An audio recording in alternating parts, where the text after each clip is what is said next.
Boa tarde a todos. Então, vamos dar início, ao nosso Capacita 6 da semana. A gente já deu o nosso tempinho de tolerância.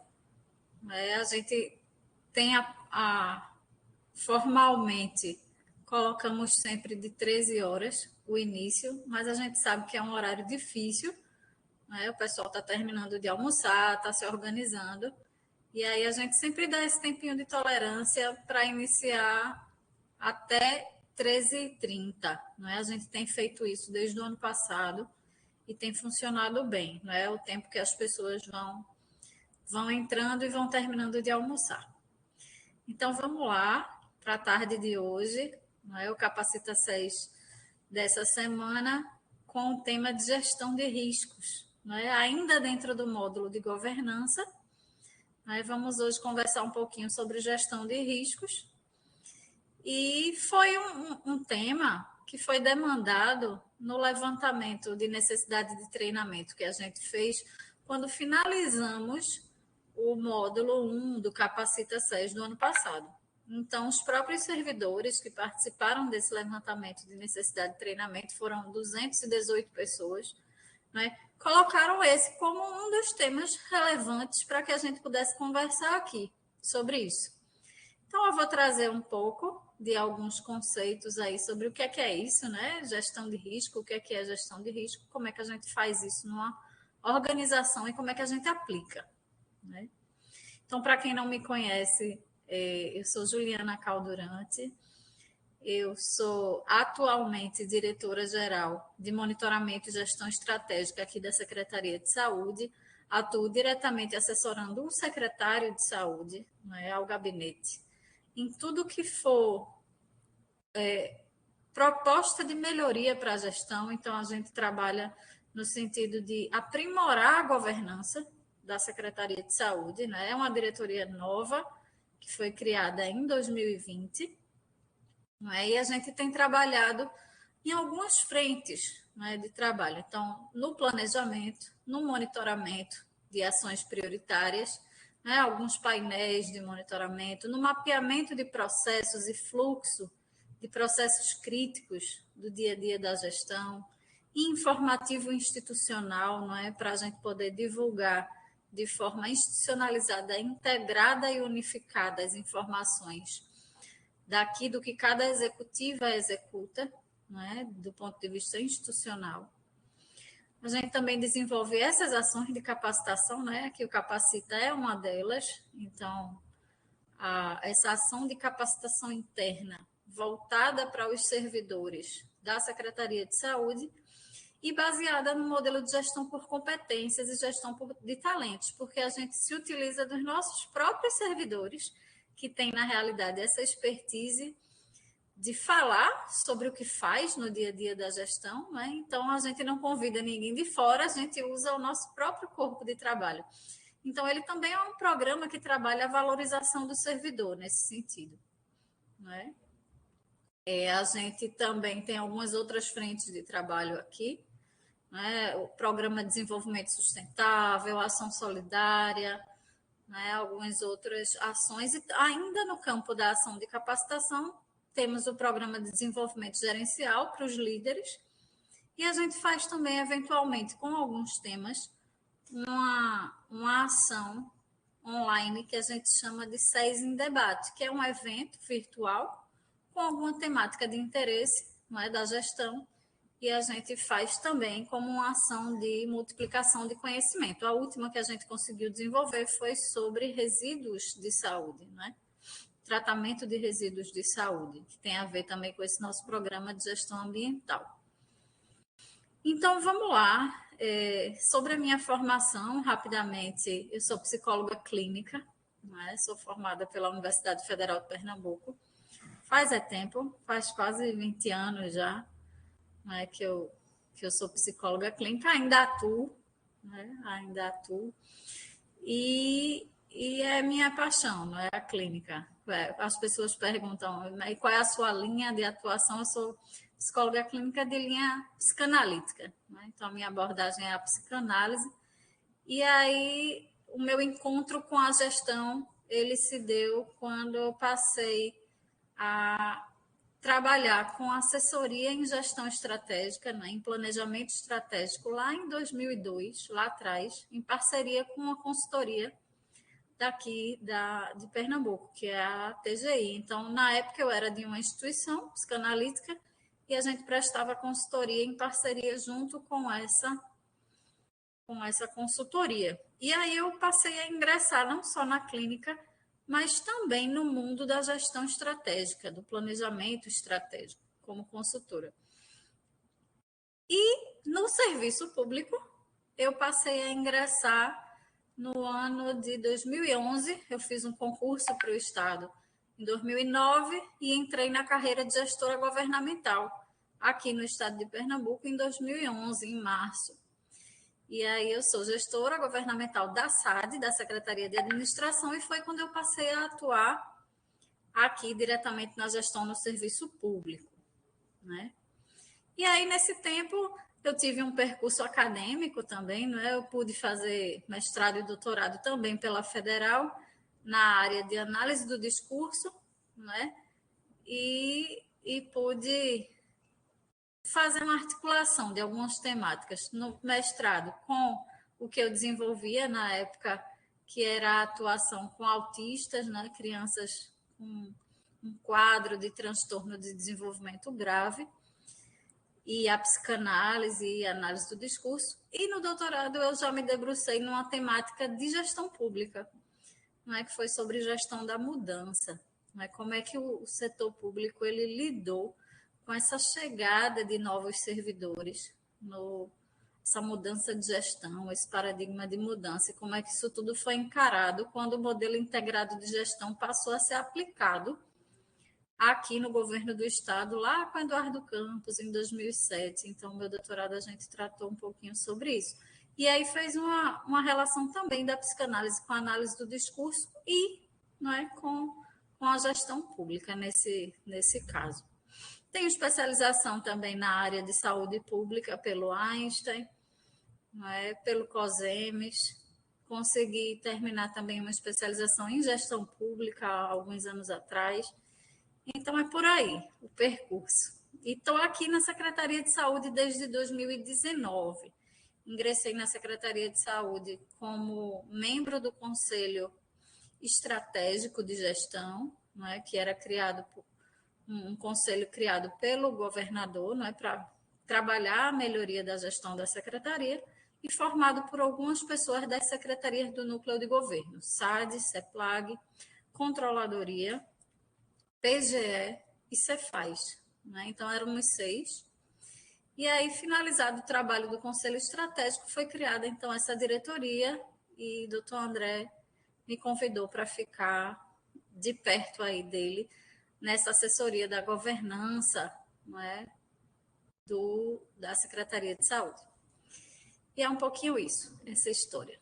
E aí, historicizado, vamos a gestão de risco, né? Que é o que interessa a gente aqui hoje. Então, vocês fiquem à vontade para questionar, conversar aqui com a gente pelo chat. A gente já sabe, quem nunca fez a aula do Capacita, sabe que a gente não abre a câmera todas as pessoas ao mesmo tempo por uma questão de limitação realmente da plataforma, para que a gente possa ter uma otimização da aula maior, mas o chat fica aberto para que a gente converse, tá certo? Então, vamos lá, vou passar aqui.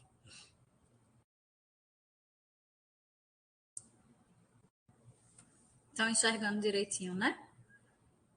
Vamos lá. A primeira questão que a gente coloca é o que a gente está sujeito? Por que falar de risco na administração pública ou até na nossa vida privada, não só do ponto de vista da governança pública, mas por que estamos sujeitos a risco, né, quando a gente quer alcançar algum determinado objetivo? E aí explica um pouco do porquê eu estou falando sobre gestão de risco aqui no Capacita 6. Eu trabalho diretamente com o planejamento, né, como eu falei para vocês, com o planejamento e o monitoramento das ações. E para que a gente garanta que as coisas de fato aconteçam, a gente precisa acompanhar, precisa monitorar. Agora, a gente sabe que as ações, elas não passam por 100% de certeza. A gente não tem 100% de certeza de que aquele objetivo, apesar de eu ter planejado, eu vou conseguir executar com 100% de segurança. Né? A gente sabe que existem alguns efeitos sobre a nossa gestão no dia a dia ou sobre a nossa vida que fazem com que a gente possa não alcançar determinado objetivo, determinada meta, determinada ação que a gente traçou, não é, para a vida da gente. E o que é que a gente chama de efeito de incerteza aqui? É exatamente tudo o que pode acontecer para, de alguma forma, atrapalhar o alcance dos nossos objetivos, né? Seja ele qual for. Por isso que eu estou colocando aqui a questão do serviço público. A gente vai ter o nosso mapa da estratégia, como a gente conversou na aula passada, né? Quem pôde assistir nesse primeiro módulo do Capacita 2 foi sobre planejamento estratégico, gestão estratégica, falamos do nosso mapa da estratégia.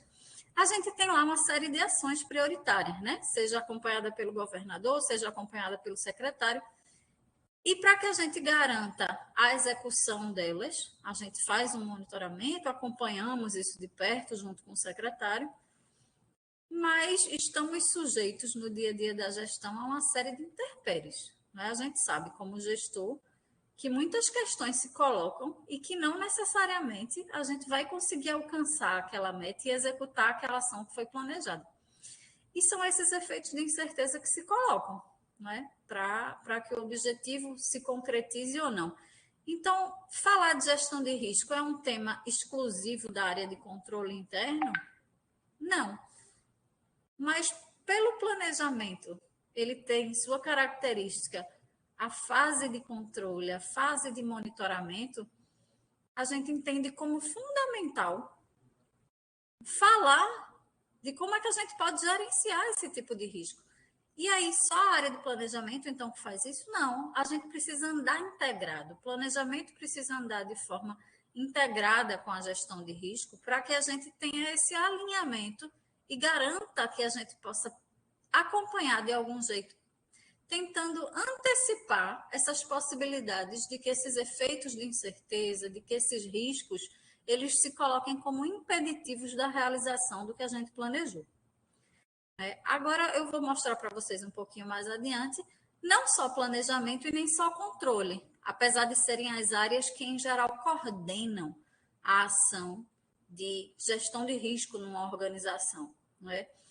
Mas qualquer gestor que atua no serviço público, independente do nível que ele está localizado, do nível hierárquico que ele está colocado, seja no nível estratégico, seja no nível tático, seja no nível operacional, todo gestor, ele, de alguma forma, ele é detentor do cuidado dessa gestão de risco, porque ele executa a gestão no dia a dia.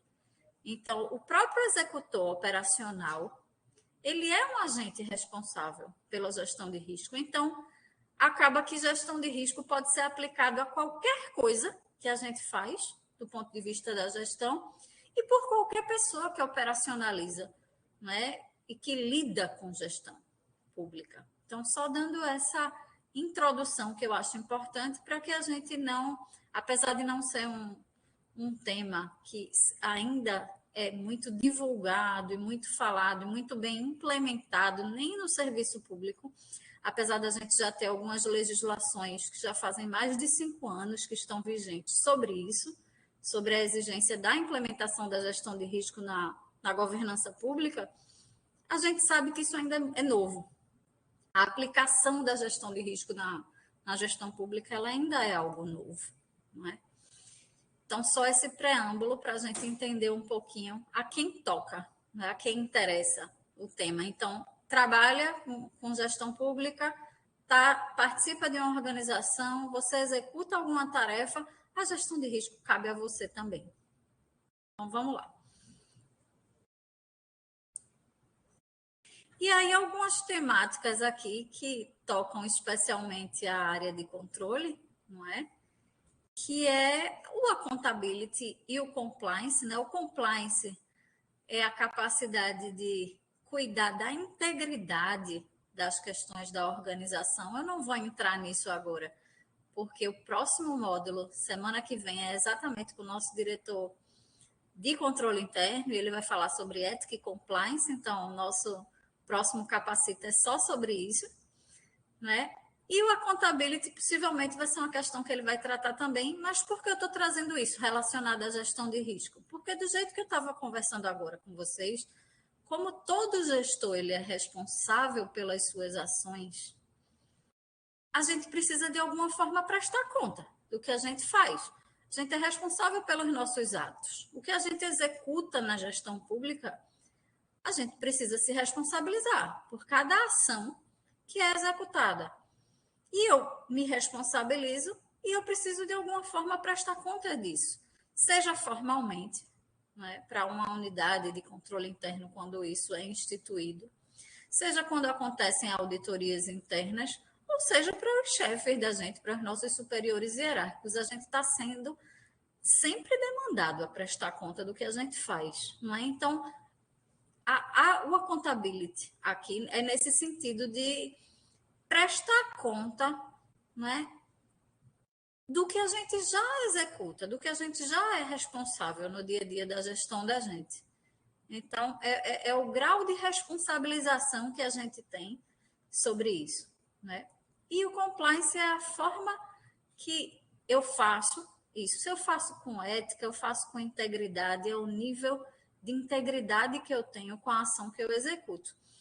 E aí, tudo isso não tinha como não estar relacionado com a gestão de risco, né? A gente precisa, para poder ter uma gestão de risco eficaz, entender que a gente precisa acompanhar essa execução do que é desenvolvido por cada gestor nessa prestação de conta, controlar isso. E para que a gente possa prever que atos não legítimos no serviço público sejam executados, a gente faz o que a gente chama aqui de gestão de risco. A gente implementa a gestão de risco para que a gente evite algumas questões que poderiam se impor na gestão e que a gente pode, de alguma forma, mitigar. Né? E aí a gente vai falar de alguns tipos de gestão aqui de risco, alguns tipos de risco. Então, que questões a gente pensa na gestão quando fala de risco? Eu estou na minha execução, eu estou no meu dia a dia, eu estou no meu dia a dia da gestão, seja lá o que eu estou operacionalizando, e aí eu me questiono, o que é que pode dar errado? Não é? Diante do que eu estou fazendo, o que é que pode ser impeditivo para que aquele objetivo aconteça? Né? O que é que pode, de alguma forma, travar a execução daquela minha ação? Como eu disse, seja ela uma ação estratégica ou operacional, não importa. Né? O que é que pode acontecer que, eventualmente, acarrete algum dano para a gestão? Ou um dano para os gestores? Né? Que acarretem em responsabilizações para os gestores. Onde é que a gente pode falhar na execução? Não é? Como eu disse, eu planejei, eu tenho o meu plano de ação estratégico e onde é que eu posso eventualmente falhar? Então, a gestão de risco nada mais é do que tentar responder esses questionamentos. Eu vou fazer um exercício para tentar responder a possibilidade de prever o que é que pode dar errado no processo de execução, não é, da gestão. E aí, o que é que pode dar errado? Assim, que problema pode dar? A gente pode se defrontar com que tipo de problema? É o que a gente chama aqui de eventos potenciais. Que eventos podem acontecer? Os eventos não necessariamente são eventos todos negativos. Né? A gente está perguntando aqui o que é que pode falhar, o que é que pode dar errado, que seriam os riscos, e aí esses seriam sim eventos negativos, mas a gente também tem eventos que podem acontecer, né, no decorrer da gestão, que podem ser oportunidades, que podem ser eventos positivos, que potencializem aquela possibilidade de execução daquela minha tarefa. Então, o evento, né, o acontecimento, nesse sentido, ele pode ser ou positivo ou negativo. Quando ele for negativo, aí sim a gente vai considerar ele um risco de execução. Não é? E aí, indo conceito, né? Conceito a conceito. Vocês vão ver que, apesar de trazer aqui 3 conceituações de legislações distintas que falam de gestão de risco, todas elas vão dizer mais ou menos a mesma coisa que eu estou falando desde o iniciozinho da aula da gente. Pela ABNT, a ISO 31000, lá de 2009, o que é que ela vai trazer sobre o conceito de gestão de risco? O risco, né, seria o efeito da incerteza aplicado a algum objetivo que eu determinei. Então, esse efeito de incerteza seria o que seria considerado o risco. Né? Para o COSO 2, que é esse comitê aí organizacional, essa comissão que trabalha com controle e com gestão de risco, é a possibilidade de que um evento ocorra e afete negativamente a realização dos objetivos. Então, risco, do ponto de vista aí, negativo, como a gente viu aqui agora há pouco. Para a BMT, veja que ele só fala de incerteza. Então, incerteza, aí em evento potencial, poderia ser alguma oportunidade também. Né? O evento de incerteza, eu não sei o que é, ele não qualifica. Né? A ABNT aí não qualificaria como positivo e negativo necessariamente. Já a COSO, não, aí ela já vai e traz o elemento do que é negativo, do risco. Né? Um risco negativo de que eu alcance aquele objetivo. E a instrução normativa da Controladoria Geral da União, lá de 2016, ela vai dizer que risco é a possibilidade de ocorrência de um evento que venha a ter impacto no cumprimento do objetivo. Então, alguma coisa que impacte o alcance do meu objetivo. Então, vejam que apesar da gente estar falando de legislações distintas e antigas, né? Então, não é alguma coisa nova, a gente passa por uma mesma ideia de risco. É alguma coisa que, de algum jeito, vai impedir que eu alcance ou vai atrapalhar o fluxo do alcance da execução de determinada ação, não é? Na governança. E aí, os objetivos gerais da gestão de risco. Identificar em toda a organização, por isso que eu fiz aquela ressalva no início, que gestão de risco não necessariamente é aplicada a um setor específico, só a estratégia da organização ou só a área de controle. Não. A gestão de risco ela pode ser aplicada em toda a organização, em vários níveis. Né? E aí, identificar em toda a organização eventos potenciais capazes de afetá-las, né, na execução e administrar esses riscos. Então, a gestão de risco é isso, identificar os potenciais eventos aí de incerteza que podem atrapalhar a consecução dos nossos objetivos e tratar eles de alguma forma, administrar esses riscos, porque não adiantaria nada eu estar prevendo riscos, né, se eu não fizer nada com eles, se eu não avaliar, se eu não monitorar, se eu não controlar. Né? Não adianta prever e não fazer nada com isso. É feito fazer um planejamento e deixar ele lindo num relatório publicado e não tirar ele do papel, não executar, não tornar isso um planejamento vivo. Com a gestão de risco acontece a mesma coisa. Não adianta a gente criar uma série de normativos, de aplicações da gestão de risco aqui na organização da gente, se a gente não tira ela do papel, se a gente não cuida dela de fato, implementando, acompanhando, monitorando, administrando esse risco no dia a dia.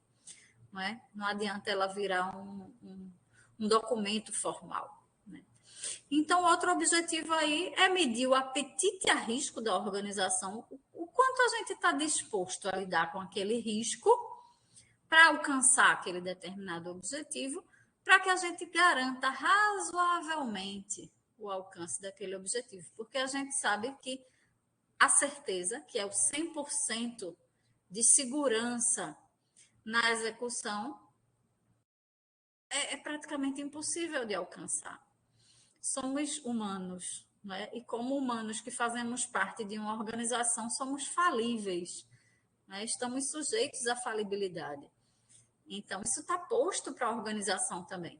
Então, por isso que a gente fala na incerteza e nesse termo aí, garantia razoável. É a mesma coisa quando a gente fala de planejamento. É a gente fazer o máximo que a gente conseguir de uma forma otimizada, não é? Mas é a gente fazer o possível. A gente não trabalha com nada idealizado, não é nada fora do papel. A gente trabalha com a concretude da realidade, não é? Não que a gente não possa se desafiar, mas a gente precisa entender que essa garantia razoável ela traz limitações, por isso que o risco existe. Então, vamos lá para os objetivos específicos. Por que é importante nós gerenciar os riscos na nossa administração? Alinhar o apetite a risco da organização à estratégia que já está adotada na instituição. Então, eu tenho aqui um planejamento estratégico já definido, já delineado, um acompanhamento de ações aí estratégicas, e eu preciso alinhar de alguma forma qual é a minha disposição, né, o meu apetite a risco em relação à execução de cada ação prioritária dessa. O quanto eu posso considerar de risco, não é, para que aquela ação prioritária se execute de fato. Eu preciso fazer esse alinhamento, não é, sob o risco, não é, de não conseguir realizar aquelas ações prioritárias. Identificar e selecionar alternativas de resposta ao risco. Né? Então, se eu tenho o risco, eu preciso medir e entender que tipo de risco eu estou lidando. A gente vai ver esses tipos aqui agora mais para frente, se é um risco alto, se não é, e que tipo de resposta eu vou dar para isso. Né? Eu preciso enfrentar como esse risco? Como é que eu vou enfrentar no meu dia a dia? Garantir informações adequadas e disponíveis em todos os níveis da organização. Reduzir as surpresas e prejuízos operacionais. Então, se eu tenho a capacidade de antever problemas que podem atrapalhar a execução de determinado objetivo, eu estou, de alguma forma, reduzindo surpresas, não é? E prejuízos que, se eu não aplicar a gestão de risco, eles podem acontecer e eu não vou fazer nada com aquilo. Então, a gestão de risco é uma ferramenta, do mesmo jeito que a ferramenta do planejamento estratégico, para que eu possa antever algumas questões, para que elas não precisem acontecer e eu vá simplesmente apagar o incêndio do que já aconteceu. E eu não trabalhe sempre a posteriori do acontecido, né? E que eu possa ter a capacidade antecipatória, para que eu possa evitar, de fato, que algumas coisas aconteçam. Identificar e administrar riscos múltiplos e aproveitar oportunidades, já que a gente viu que os efeitos de incerteza, né, os eventos potenciais, eles podem ser oportunidades também. Então, no ambiente, se eventualmente eu já tinha desenhado uma ação prioritária, o contexto ele pode me trazer não só ameaças à consecução daquele objetivo, mas podem me trazer oportunidades também, né, que eu posso usar potencialmente para garantir uma melhor realização ainda daquele meu objetivo traçado, né? E aí, o que é apetite a risco, como a gente estava dizendo? O que é que a organização precisa avaliar? O nível de risco que eu estou disposto a aceitar, né? Então, o risco é muito alto para aquela ação, para que aquilo aconteça, o risco é muito alto, eu vou aceitar aquele nível de risco. Isso é o que se chama aí, pela IN, de apetite a risco. Então, toda organização precisa ter claro até que nível aceitável de risco ela é capaz de administrar, né? Então, isso é o que a gente chama de apetite ao risco. Cada gestor, a partir de que execução, de que tarefa a gente estiver desenvolvendo, pode analisar sobre isso especificamente. Qual é o meu apetite ao risco? O que é que eu estou disposto a aceitar? Tem coisa que eu estou disposto a aceitar nada, risco nenhum. Mas tem alguns que, pelo objetivo extremamente estratégico, tem algum risco que eu posso aceitar, que ainda vai ser vantajoso, né, desenvolver, apesar do risco. Então, algumas premissas da gestão de risco. Toda organização existe para gerar valor às partes interessadas. Então, a gente falou muito aqui de partes interessadas quando a gente conversa sobre planejamento estratégico, né, gestão estratégica. Então, a gente não está isolado numa organização. Existem nossos stakeholders, as partes, não é, que nos envolvem e que fazem com que esses nossos objetivos sejam auxiliados, muitas vezes, ou atrapalhados, e influenciam a execução da nossa gestão no dia a dia. Isso é o que a gente chama de partes interessadas na gestão, né? Então, gerar valor, que parte interessada aqui? A gente pode se referir em última instância o cidadão, né? A gente presta serviço aqui de saúde para o cidadão. Então, em última instância, nosso principal cliente é o cidadão aqui. Mas a gente tem uma série de outras partes interessadas, né? Que a gente, para desenvolver nosso trabalho de gestão, a gente se relaciona. E os efeitos que a gente gera, que são gerados em nós, como organização, tem a ver com a relação da nossa atuação com as partes interessadas. A gente influencia e é influenciado pelas partes interessadas. A incerteza, como uma outra premissa, como eu estava falando para vocês, a gente é falível, né?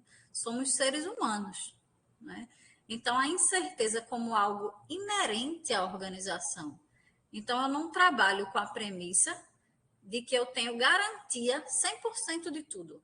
Então, apesar de ter um planejamento, eu sei que 100% do que eu planejei, do que eu executei, vai dar certo. Não, eu já parto da premissa da incerteza, né? Então, a incerteza aí como premissa, como fundamento, de fato. Incertezas representando riscos e oportunidades, como a gente já viu, porque é baseado, né, na ideia de evento potencial, e esse evento pode ser, seja negativo ou seja positivo. Se ele for positivo, ele seria uma oportunidade. Se ele for negativo, ele vai necessariamente ter potencial destruidor na ação que eu planejei, né? E se ele for positivo, se ele for uma oportunidade, ele vai agregar valor à execução daquela minha ação, né? E o desafio do gestor, como a gente já viu, é determinar o nível de apetite ao risco para a execução daquela sua determinada ação. Seja pontual, seja estratégica, seja operacional, seja tática, não importa, né? E aí vamos aos componentes do risco, né? Vejam que aí no meio a gente tem o principal, nesse gráficozinho, nesse desenho, nesse diagrama, a gente tem o principal, que é o evento de risco, né? Risco aqui considerado na sua percepção aí, acepção negativa, né? Como a gente viu. Então, o risco, negativamente falando, seria esse incidente de irregularidade. O que é que pode dar errado? Qual é o problema que pode acontecer para que a gente desenvolva determinada ação? E aí eu posso entender esse evento de risco diante de duas perspectivas que estão ao lado aí nesse diagrama. Por isso que o desenho é assim. Eu tenho o problema, né? Eu vou pensar o que é que pode dar errado. Que problema pode dar errado para que eu realize aquela ação? Eu vou pensar a causa, né? Quais as possibilidades, quais as fontes, o que é que deu causa àquela possibilidade de problema para que aquilo não se efetive, de fato, na prática. E caso aconteça, quais as consequências daquele risco, né?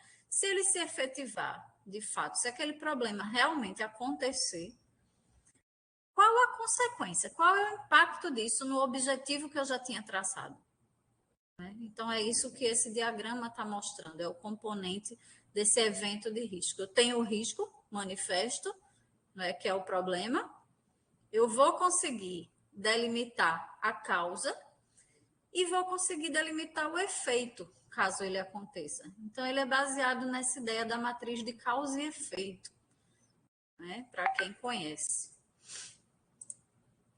E aí, vejam o que é que o Coso mostra. Ele mostra esse dado, né, esse dadozinho aí, esse cubo, não é, para a gente, fazendo uma relação entre objetivos da organização com alguns componentes. E aí, olha lá, o nível estratégico, operacional, o nível da comunicação, o nível da conformidade, relacionado ali com, com aqueles fatores que estão colocados ali, que são os fatores que são os objetivos da gestão. Então, o ambiente interno, a fixação de objetivos, a identificação de eventos, avaliação de risco, resposta ao risco, atividade de controle, informações e comunicações e monitoramento. É todo o fluxo do que está posto para o COSO, por onde a gente vai traçar a implementação de uma gestão de risco. Seria passar por todas essas etapas aí. A análise do ambiente, uma vez que eu tenho que identificar aquele risco, eu preciso passar pela análise do ambiente interno, entender qual foi a fixação dos objetivos que eu tive, não é, para a execução daquilo, não é? Identificar eventos potenciais, não é, que é isso que a gente está tentando entender aqui, o que são eventos de risco, avaliar que riscos são esses, avaliar a resposta caso o risco aconteça, não é? Que atividades de controle eu posso fazer? Que ação de contingência? Não é? Que ação corretiva eu vou tomar caso eles aconteçam? Ou prevendo, não é? Para que ele não aconteça. As informações e comunicações, como eu vou tratar disso organizacionalmente e como eu vou monitorar. Como eu disse, não adianta a gente ter um plano lindo de gestão de risco do mesmo jeito que um plano estratégico e não tirar do papel. E a única forma que a gente tem de operacionalizar é monitorando. Então, a relação que o COSO faz aí desses eixos estratégicos operacionais de conformidade e comunicação com todas essas etapas de implantação da gestão de risco.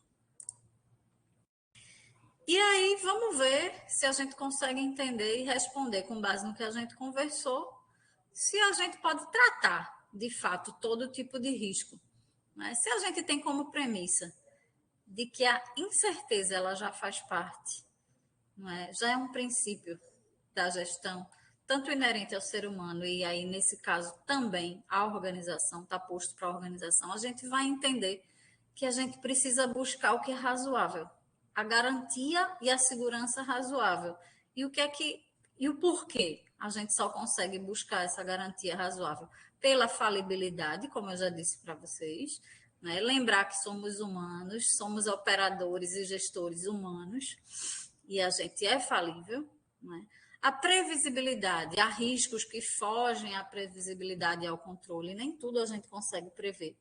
Vão existir eventos que vão acontecer e a gente não estava prevendo, né? E afetam a capacidade de alcance dos objetivos. Eu vou dar um exemplo aqui, por exemplo, de previsibilidade. Quem é que esperava que a gente ia passar pela pandemia que a gente passou da Covid? Né? Da forma que a gente passou e que a gente seria impactado na gestão do jeito que foi, especialmente aqui a Secretaria de Saúde, né?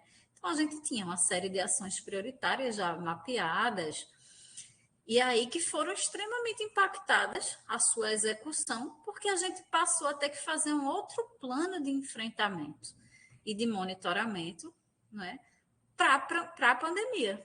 A gente não tinha como prever esse evento, né? Ninguém tinha como prever. Mas, diante do evento, a gente precisou construir uma estratégia de enfrentamento. Então, a gente precisou, de alguma forma, dar menos atenção à execução de algumas ações prioritárias que já tinham sido desenhadas no mapa da estratégia para trabalhar o plano de enfrentamento. Hoje, nesse momento, a gente está conseguindo ter um pouco mais de fôlego pelo arrefecimento da pandemia e está se voltando um pouco mais na secretaria novamente para as nossas ações prioritárias, para esses direcionadores da gestão que foram traçados lá desde 2019. E a gente está conseguindo agora ter mais esse fôlego, porque, de alguma forma, esse enfrentamento está mais controlado, porque a epidemia já está arrefecendo mais. A gente está num cenário aí de arrefecimento. Mas aí é uma característica, não é? Então, nem tudo é previsível dentro da gestão. E o controle, controlar o que pode ser previsto e controlado. Se eu lido com imprevisibilidades, nem tudo necessariamente eu vou controlar. Né? O que é previsível, sim, eu tenho capacidade. O que não é previsível, eu vou ver o que é que eu faço com isso depois de acontecido. Né? É isso. E aí, como é que a gente identifica, não é, o risco? né? Eu tenho o problema, né? O que é que pode dar errado? O problema aí já aconteceu, o problema como efeito, e eu vou tentar imaginar as causas do que pode, de alguma forma, gerar aquele efeito, aquela problemática, para que aquele objetivo não se concretize, não seja alcançado. E aí podem ser vários, né? Não necessariamente para um efeito tem uma única causa. Muitas vezes tem várias causas, né? A gente vai ver isso de uma forma mais exemplificativa que eu vou trazer para vocês com um tema específico, né? Por exemplo, a aplicação da gestão de risco na contratação pública, né? Então, como é que a gente, nesse objeto, que seria a contratação, como é que a gente poderia entender essas causas, esses efeitos, essas consequências, esses impactos, né? E que ações de controle de gestão de risco a gente traria, né? Então, esse é o exercício da identificação do risco, né? Eu tenho o problema e eu tenho que analisar e voltar a imaginar o que é que deu causa àquela problemática, ou o que é que pode dar causa àquele futuro problema. E aí vejam esse desenhozinho aí, que aparece exatamente o que a gente já conversou naquele outro desenho lá, dos componentes de risco, né? Acontece o evento de risco, né? A gente identifica o possível evento de risco aí, e a gente volta do lado esquerdo, tentando delimitar as causas, né, do que é que deu, o que é que pode ou não dar causa àquele evento e o impacto dele. Uma vez acontecendo, o que é que vai gerar de impacto. Então, aí o desenhozinho da borboleta que a gente vai tentar entender para desenhar esse evento de risco. Naturalmente, a gente vai imaginar que medidas preventivas eu posso atuar para que aquilo não aconteça, né? Quando eu vou pensar nas causas, e que medidas de mitigação de risco eu vou atuar caso esse evento ele de fato já tenha acontecido. Vejam então por que aquelas setinhas que estão ali embaixo estão posicionadas assim, né? Eu posso ou prever o risco, se eu conseguir identificar a causa para que aquele evento não aconteça, ou se ele já aconteceu, que ação de mitigação eu posso desenvolver, né?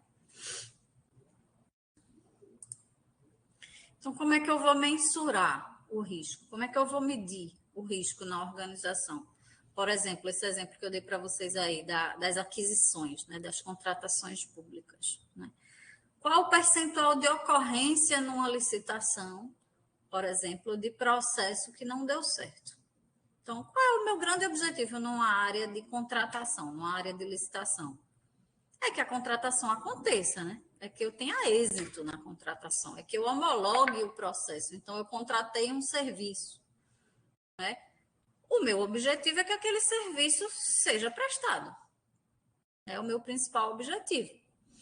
E aí, eu quero medir esse risco de que essa contratação eventualmente não logre êxito. Como é que eu posso medir isso? Processos que deram deserto, por exemplo, na licitação. Processos que deram fracassado, que fracassaram na licitação. Processos revogados, processos cancelados. Todos os processos que têm algumas causas, né? Tem alguns porquês e tem uma série de consequências também, né? Então, esse índice de ocorrência do que não aconteceu, para que eu tivesse êxito, lograsse êxito naquela aquisição, vai ser o indicativo, né? A capacidade de mensurar exatamente esse risco. Que controles eu tenho para que aquilo aconteça, por exemplo? Que controles eu tenho para que um processo logre êxito e não fracasse? Eu teria que avaliar primeiro as causas, né? Então, o que é que dá causa ao fracasso, por exemplo, de uma licitação? Ou o que é que dá causa a um processo dar deserto numa licitação? Pode ter coisas que eu identifique como causa que eu não tenho como prever e nem tenho controle. Lembra que a gente viu agora há pouco? Tem coisa que eu não tenho controle necessariamente. Eu não vou conseguir intervir na realidade. Ela vai simplesmente acontecer. E aí, se eu não conseguir intervir, me resta tratar daquele risco de uma forma a mitigá-lo, né? E aí, diante da mensuração daquele risco, eu vou poder avaliar o risco, como a gente viu.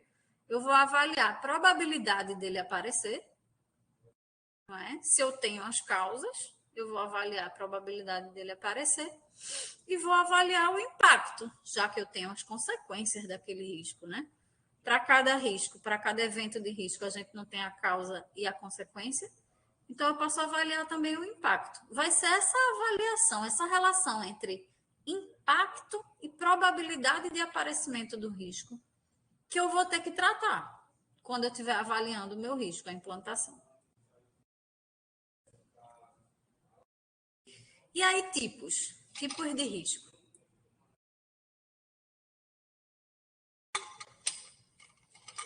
A gente já viu aí que o risco é o evento com impacto no alcance dos objetivos, né?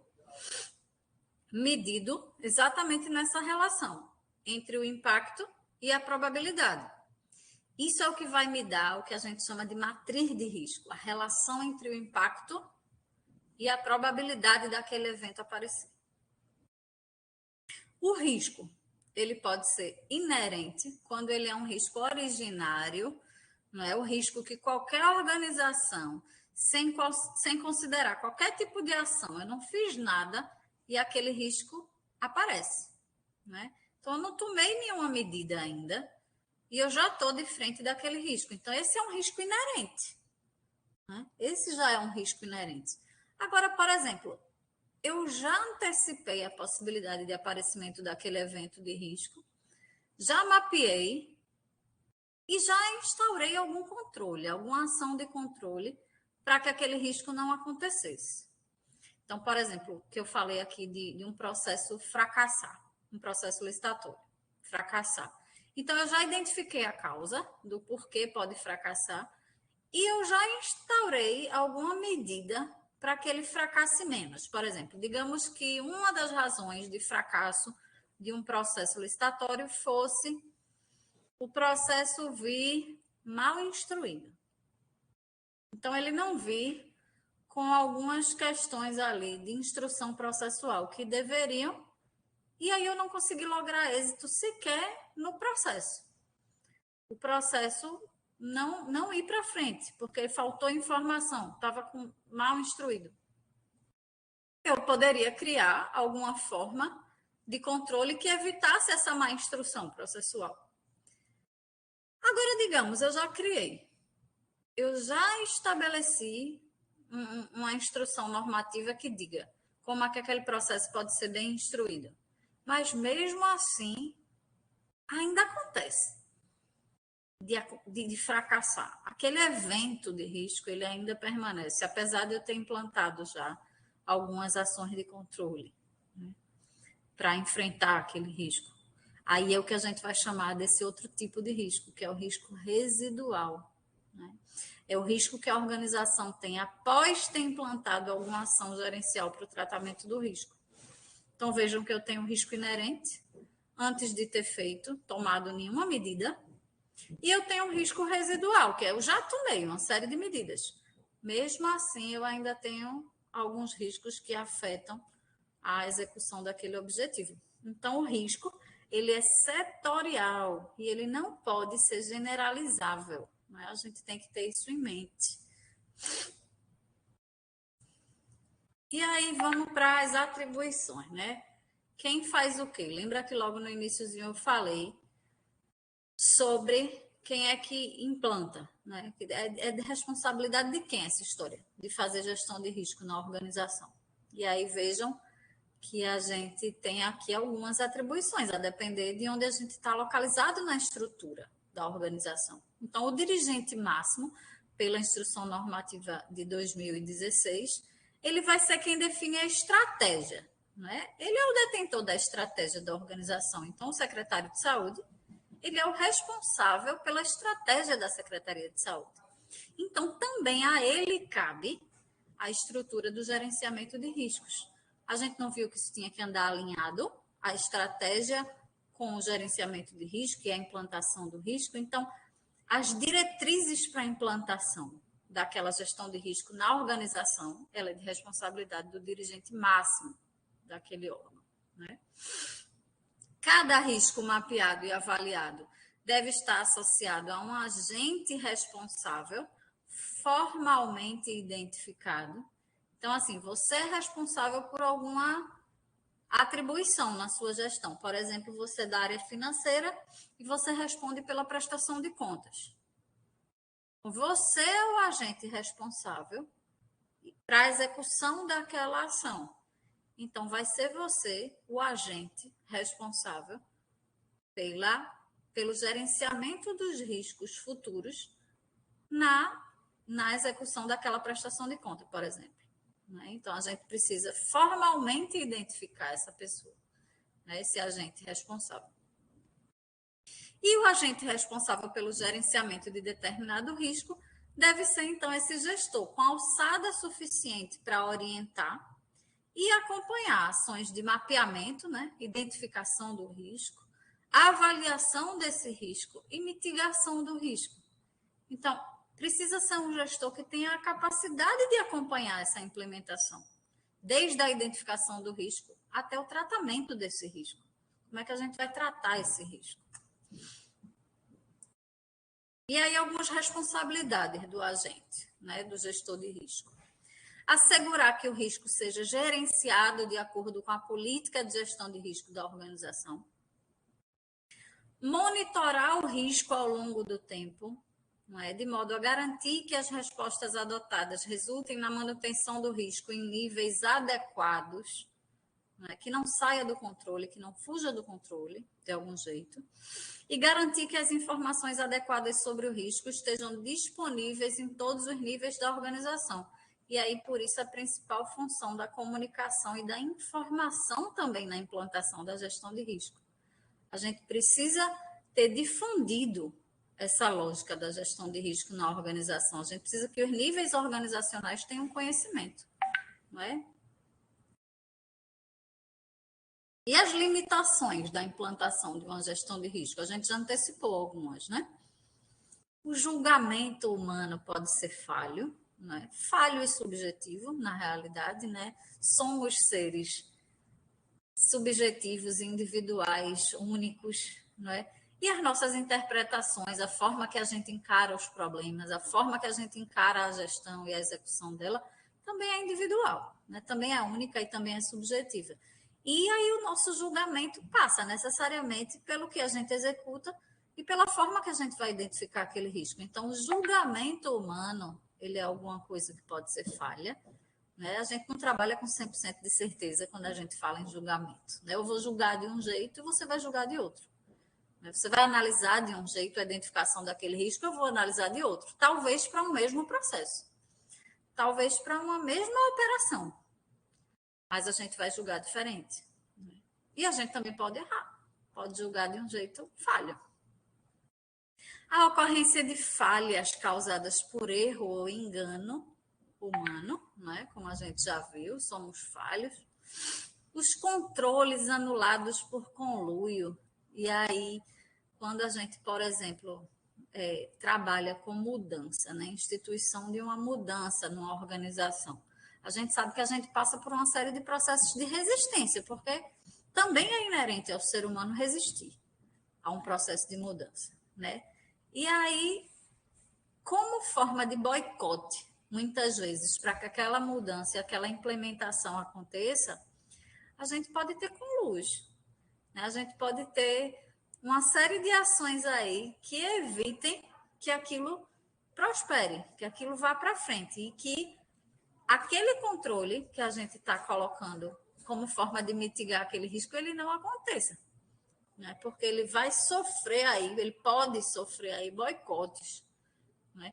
Talvez por um medo de viver a mudança, de viver passar por aquele processo de mudança, né? E aí a resistência, ela opera nesse momento. esse conceito de resistência, ele é um conceito que vem da psicanálise. Se eu não falasse em psicanálise, eu não falaria disso.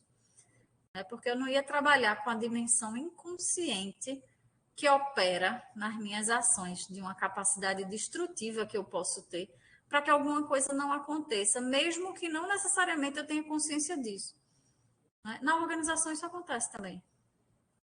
Mesmo que a gente não tenha clareza conscientemente daquilo, a gente pode analisar que existem alguns movimentos que fazem com que a gente possa entender como destrutivos ou construtivos, para que alguma coisa aconteça. E os destrutivos podem ser esses conluios, podem ser formas de boicotar, né? E o poder da administração de se recusar a aceitar as decisões que vêm aí, implementadas pela gestão de risco. Então, eu posso simplesmente não aceitar, mesmo que conscientemente. Eu implantei, a DGMOG lá junto com a DGCI implantou uma série de diretrizes e eixos aí para a implantação e eu posso simplesmente ignorar e não seguir aquelas diretrizes. E aí, pronto, eu vou trazer aqui alguns exemplos práticos para a gente entender a gestão de risco aplicada à contratação pública, por exemplo. A Instrução Normativa 05 do Governo Federal de 2017, ela traz para a gente uma série de considerações sobre a implantação da gestão de risco na contratação pública. E aí, ela traz aí essas regras e diretrizes da contratação e quando ela chega lá, no artigo 20, ela fala que o próprio planejamento da contratação, uma das etapas desse planejamento é pressupor o gerenciamento do risco.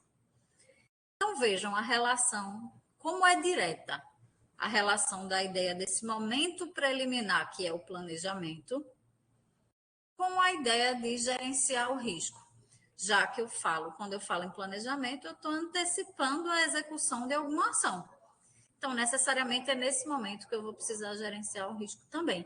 Então, vejam que essa instrução normativa ela já traz o gerenciamento de risco desde 2017, como uma das etapas aí, parte do processo do planejamento da contratação. Pensar em gerenciar o risco. Hoje, na atualidade, eu não sei, de fato, o quanto a gente já aplica isso nos nossos setores. Eu acredito que ainda de forma muito incipiente e muito pouco. A gente ainda está, como eu falei, muito no iniciozinho da ideia de trazer a implantação da gestão de risco para dentro das nossas realidades organizacionais de serviço público. Mas vejam que não é algo novo, não foi hoje, não foi esse ano, não é? Veja que desde 2017 aí, a Instrução Normativa do Governo Federal já trazia isso. A necessidade de trabalhar o gerenciamento de risco num processo de planejamento da contratação. Não é do mesmo jeito que nesse processo de planejamento a gente faz um estudo de um termo de referência, que é o que vai dar base àquela contratação, a gente também teria que já pensar como gerenciar aqueles riscos potenciais. E aí, nessa instrução normativa, ela traz essa seção 3 aí, sobre o gerenciamento de risco. E aí fala no artigo 25 que o gerenciamento de risco é um processo que consiste nas seguintes atividades: identificar os principais riscos, que é aquela primeira etapa que a gente viu naquele cubo, identificar os riscos que possam comprometer a efetividade do planejamento da contratação. Então, eu identifico o risco. Seja o risco, a gente sabe que um processo de contratação ele tem 3 fases, A gente planeja a contratação, a gente faz a seleção do fornecedor quando eu vou para a licitação de fato. Então, já é uma segunda etapa, que é a etapa de seleção. E eu tenho a etapa que eu já tenho um vencedor e eu agora vou formalizar o contrato. Eu vou para a fase contratual. Então, eu trato de 3 etapas distintas: o planejamento, a seleção do fornecedor e a etapa de formalização contratual ou execução e gestão contratual. E eu posso identificar risco em qualquer uma dessas 3 etapas do processo de contratação. Então, vejam que num fluxo processual, eu teria esse processo dividido em 3: planejamento, seleção e gestão contratual. A identificação do risco ela pode acontecer em qualquer uma delas. E uma vez identificado, eu vou avaliar aquele risco, como a gente viu. Né? A avaliação daquele risco vai ser feita a partir da mensuração do impacto e da probabilidade, como a gente já viu aqui, né? A ocorrência daquele risco, né? Dentro de cada uma dessas 3 fases do processo de contratação, por exemplo. Depois de identificado e avaliado a resposta, eu vou trabalhar o tratamento dos riscos considerados inaceitáveis, o que eu não posso de jeito nenhum aceitar, não é, no processo, por meio da definição de ações para reduzir aquela probabilidade de ocorrência e consequência. Para os riscos que persistirem inaceitáveis após o tratamento, definir ações de contingência. Né? Então, eu já tomei algumas ações, né? Algumas ações de controle, mas eu fiquei com algum risco residual, como a gente conversou mais lá para trás. Que tipo de ação de contingência eu vou fazer em cima disso, né? Para que ele não se concretize. E a definição do responsável pela ação de tratamento do risco. Do mesmo jeito que no planejamento estratégico a gente precisa definir um responsável por cada execução de ação, a gente também precisa definir um responsável pelo tratamento do risco. Não adianta a gente só identificar, só avaliar o risco, só avaliar a resposta ao risco e não ter quem cuide, quem monitore, quem acompanhe e quem responda pelo tratamento do risco. E aí essa instrução normativa ele traz aí esse quadrinho. Vejam como é bem simples, mas como é interessante essa proposição que eles fazem para que cada processo nosso de instrução de um processo de contratação tivesse aí essa assinatura de um responsável que mapeasse esse risco. E veja como não é nada do outro mundo. Olha o que é que ele coloca nesse instrumento. Qual é a fase de análise de risco que eu estou? Dentro daquele processo de contratação. A gente não falou que era dividido em 3 fases. Então, o planejamento da contratação, a seleção do fornecedor ou a gestão contratual. Eu estou analisando a possibilidade de gerenciar o risco de que fase? E aí eu vou e marco lá. Qual é a fase que eu estou analisando? E aí eu vou e tenho um risco. Risco 1 lá. Então, eu vou e coloco para a fase de planejamento, por exemplo, da contratação, eu vou marcar lá, e o risco de uma má instrução do termo de referência. Uma justificativa técnica que não estava bem elaborada, ou então um planejamento insuficiente em relação das quantidades daquela aquisição. Né? E aí eu vou anotar o meu risco, que problema pode dar, que pode prejudicar o meu planejamento da contratação, e vou anotar ali qual é a probabilidade. É baixa, média ou alta? E qual é o impacto caso aconteça? É um impacto alto, médio ou baixo, caso aquele risco ele se efetive. Né? O dano, né? Eu vou dizer qual é o dano, qual é o problema, eu vou descrever.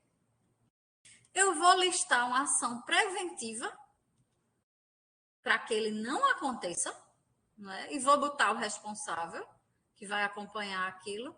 E caso ele aconteça, mesmo eu tendo efetivado uma ação preventiva, como a gente colocou aqui, eu vou fazer uma ação de contingência para tratar o risco residual. Então, veja que aí ele coloca outro campinho ali, para a gente fazer um segundo mecanismo aí de controle, já em cima da consequência, já implementado algum tipo de controle.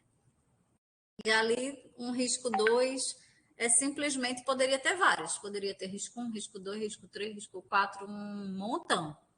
Isso aí é só um formato, um formulário que ele propõe, que a instrução normativa do governo federal propõe, para que a gente anexe aos nossos processos licitatórios. Veja, isso já existe desde 2017. Agora, pessoalmente, já trabalhei nessa área de licitações durante muito tempo. Até hoje, eu nunca vi a aplicação desse tipo de instrumento, para a gente ver como isso ainda é incipiente, não é? Mas como não é novo. A aplicação tem sido ainda muito incipiente, mas não é alguma coisa nova.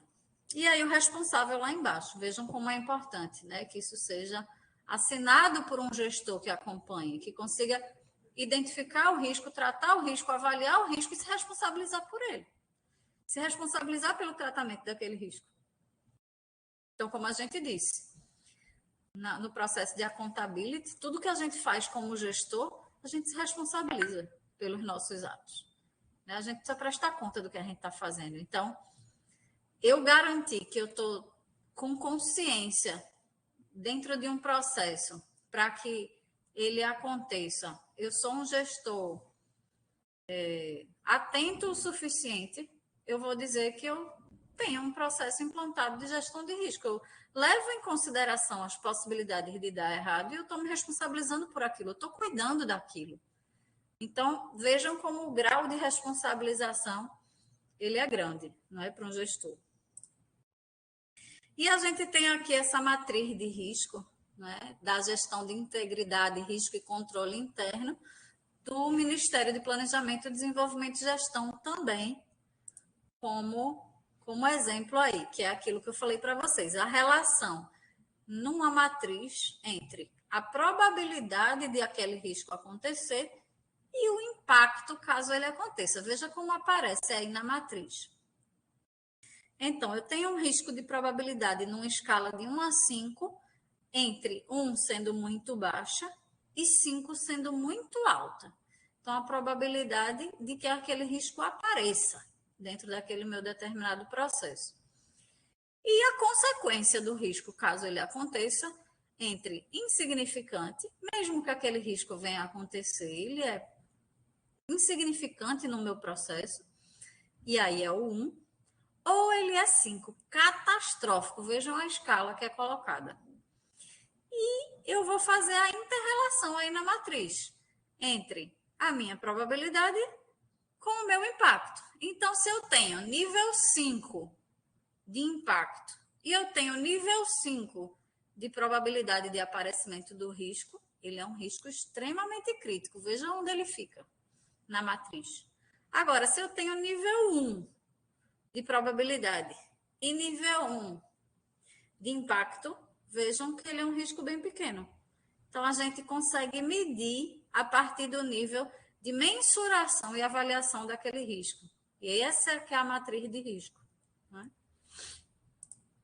Olha aí com as pontuações dentro da escala. Né? A escala ela é pontuada aí por essa ideia do multiplicar esses critérios de probabilidade com impacto numa matriz 5 vezes 5. Por isso que aquele risco maior ali da pontinha, que é o risco crítico, ele tem 25, né?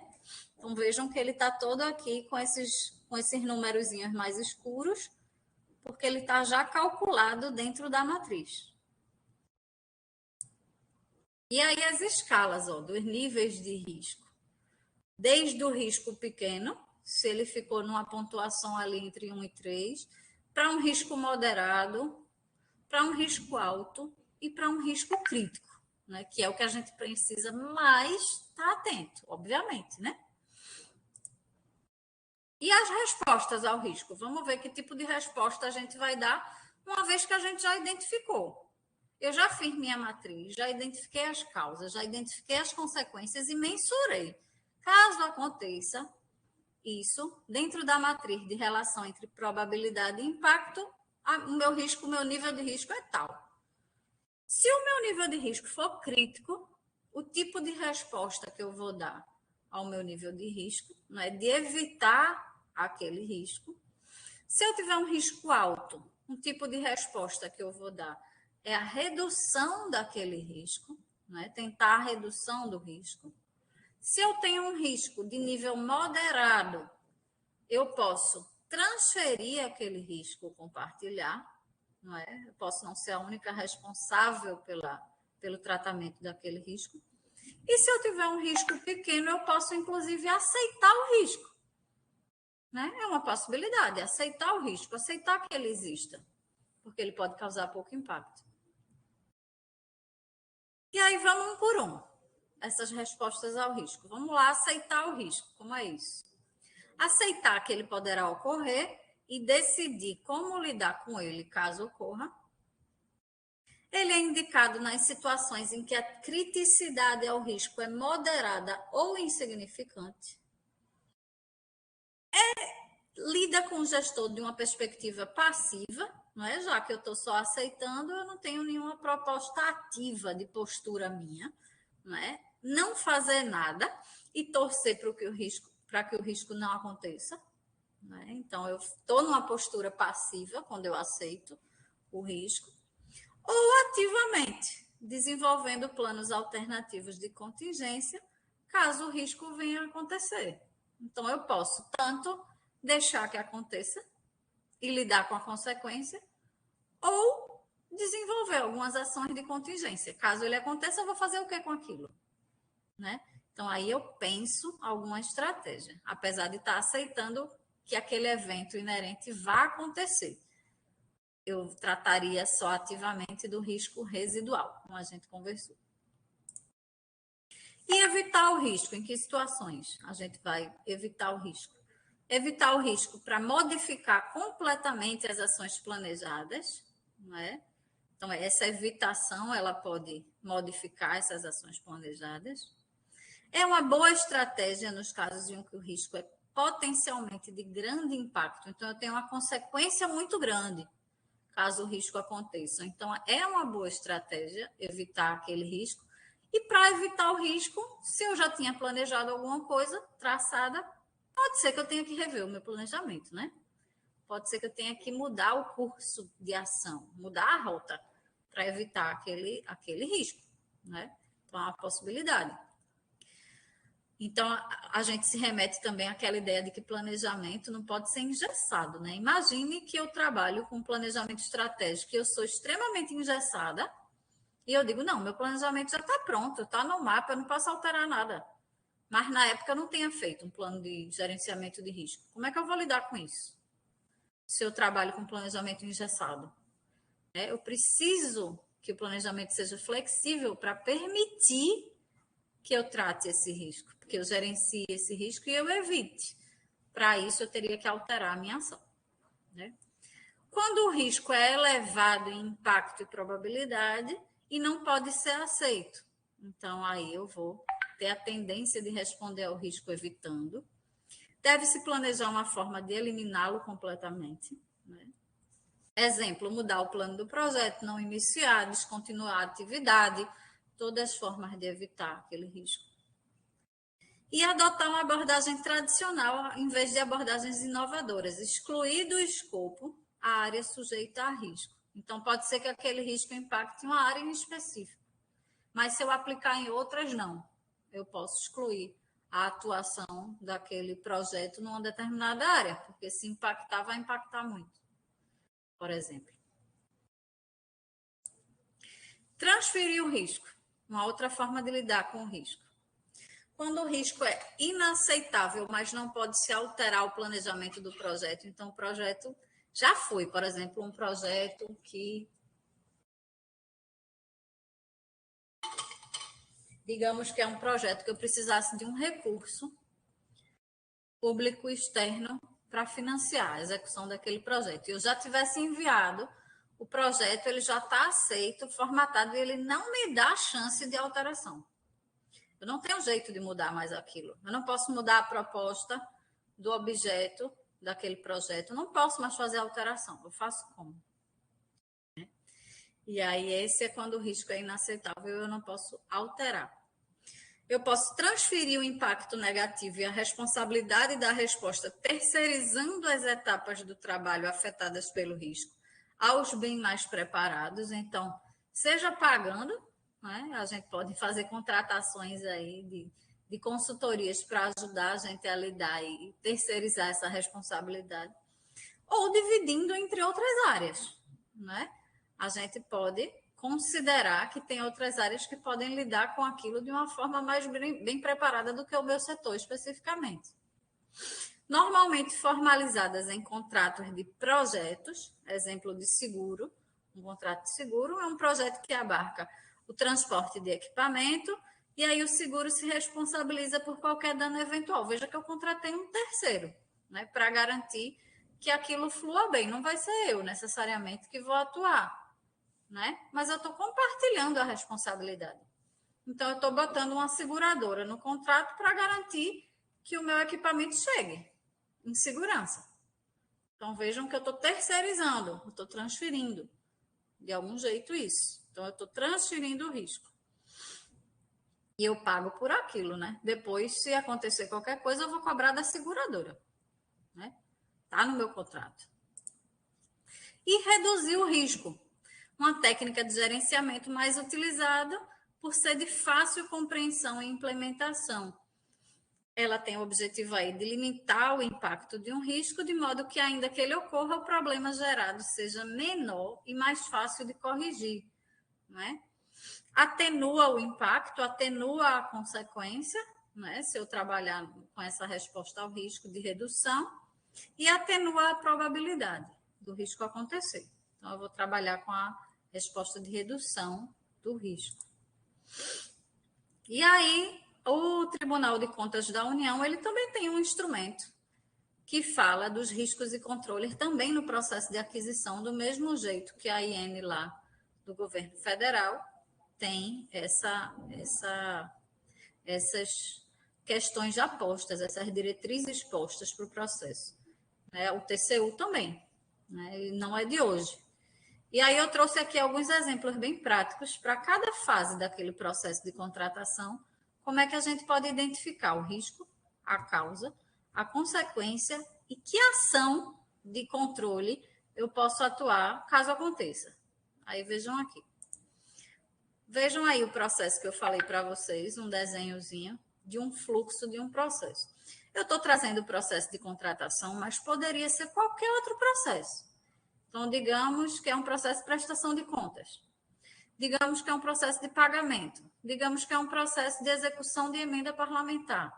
Digamos que é um processo de abertura de aplicação de penalidades contra um fornecedor. Digamos que é um processo de seleção de OS. Bom, qualquer processo que eu quiser determinar, qualquer processo que exista na execução aqui, na gestão e na administração interna da secretaria, estariam sujeitos a ser analisado, a ser implementado um gerenciamento de risco, não é?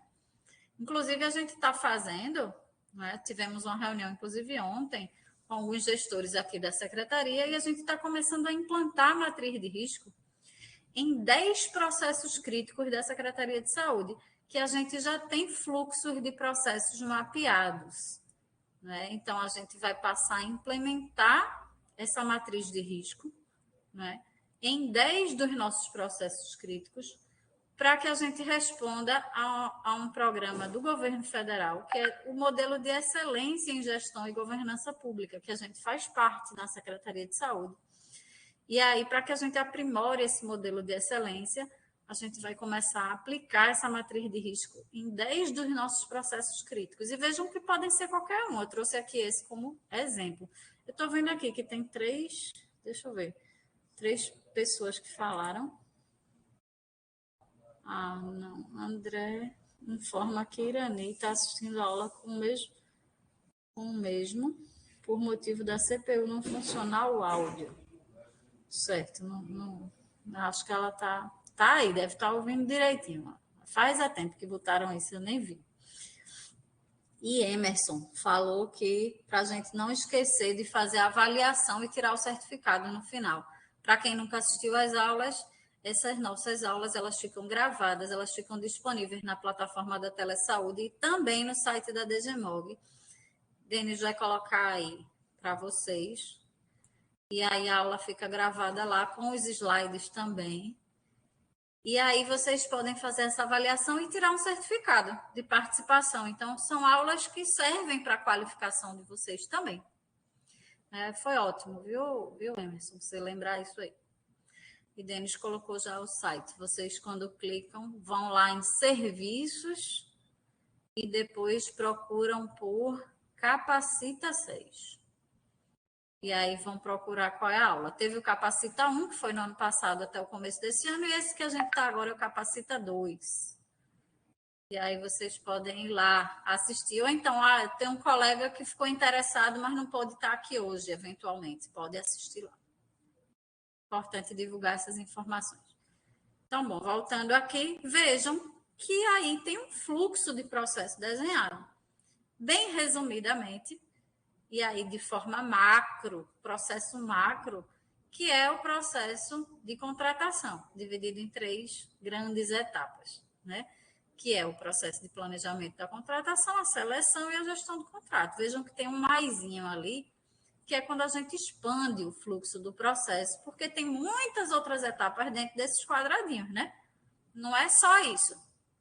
Não é só oficializar, chega no planejamento, já passa direto para a seleção, já passa direto para o contrato. Dentro de cada quadrado desse, tem uma série de etapas que a gente passa, né? A gente sabe. E aí, abrindo isso, a gente sabe que problemas podem acontecer em várias dessas etapas. Mas vamos tentar imaginar o fluxo de uma forma macro, só por uma questão aqui exemplificativa, tá certo? E aí vamos focar nessa primeira etapa, no planejamento da contratação. Então, eu posso ter um risco do planejamento da contratação nessa fase, que seria o planejamento insuficiente, né? O que é que pode ter dado causa a um possível planejamento insuficiente? Falta de processo de trabalho bem definido, ausência de estudo e projeto preliminar, carência de pessoal, de estrutura, de coordenação, urgência, falta de tempo hábil. Então, eu tive que fazer de forma tão urgente e assoberbada que eu não tive tempo de planejar direito. E por que o planejamento insuficiente é um risco? Porque pode fracassar o meu processo de contratação, não pode? Ele pode fracassar. Então, ele é um risco importante, inclusive, do processo de contratação. E caso aconteçam essas causas aí, esse risco, que consequências ele pode trazer? Não conhecimento de risco da contratação, prorrogações do processo, porque digamos que eu contratei com um quantitativo menor do que era o necessário. Aí eu vou ter que prorrogar, fazer um aditivo ao contrato, acrescentar, né? Ou de tempo, fazer um aditivo temporal, porque naquele tempo não foi suficiente. Então, eu faço uma prorrogação, um aditivo. Gerar desperdício, comprar demais, o que eu não precisava. Então, eu não soube dimensionar o quantitativo, comprei demais, pode gerar desperdício, né? Execução desconforme ao contratado. Eu planejei, eu não especifiquei como eu queria a minha execução, no detalhe, na hora lá do planejamento, do termo de referência. Então, eu posso ter uma execução contratual em desconformidade com a minha necessidade. Qualidade e preços não compatíveis. Eu não planejei direito, eu não tive nem tempo de fazer a cotação de preços da forma adequada. Então, eu posso comprar com um valor fora do valor de mercado, né? Às vezes, eu não tenho como lidar com o risco. Lembra que a gente viu isso?